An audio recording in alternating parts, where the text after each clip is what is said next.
பச்சை பயிறு ஹெல்த்தியான ஃபுட்டில் இதுவும் ஒன்று. இதில் வந்துட்டு வைட்டமின்ஸு, புரதச்சத்து, புரோட்டீன்ஸ், நார்ச்சத்து, உடல் எடை குறைக்கவும் இது வந்து யூஸ்ஃபுல்லாக இருக்குது. நான் பச்சை பயிரை வச்சு இன்றைக்கி வந்து சப்பாத்தி தான் செஞ்சுருக்கிறேன். எப்படி செய்யலான்னு பார்க்கலாம் வாங்க. பச்சை பயிரை வந்து நல்லா ஊற வச்சு ஒரு 2 மணி நேரம் ஊற வச்சு எடுத்து தண்ணி வடிகட்டிட்டு எடுத்துக்கோங்க. அது கூட வந்து சின்ன வெங்காயம், பூண்டு, இஞ்சி, பச்சை மிளகாய், உப்பு எல்லாம் போட்டு நல்லா வந்து அரைச்சி எடுத்துக்கோங்க. நல்லா நைஸாக அரைச்சிக்கோங்க.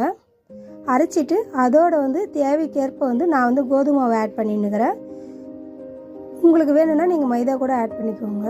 இது வந்து தண்ணி எதுவும் கலக்காமல் மிக்ஸ் பண்ணாமல் அதுலேயே வந்துட்டு நல்லா மாவு சப்பாத்தி அளவுக்கு வந்து பிணைஞ்சிக்கோங்க. சப்பாத்தி கடாயில் வச்சு சப்பாத்தி போட்டு எடுத்துருங்க பாருங்கள், டேஸ்ட்டாகவும் இருக்கும்.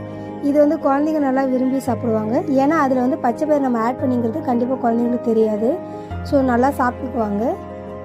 இது மாதிரியான ஹெல்த்தியான ஃபுட்டு பற்றின வீடியோ தெரிஞ்சுக்க என்னோடய சேனலை வந்து சப்ஸ்கிரைப் பண்ணிக்கோங்க.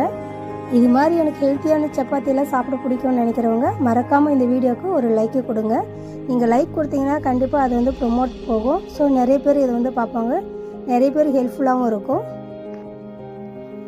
நீங்களும் இது மாதிரி வந்து வீட்டில் வந்து ட்ரை பண்ணி பாருங்கள். ட்ரை பண்ணி பார்த்துட்டு எப்படி இருக்குன்ட்டு கமெண்ட் பாக்ஸில் மறக்காமல் சொல்லுங்கள்.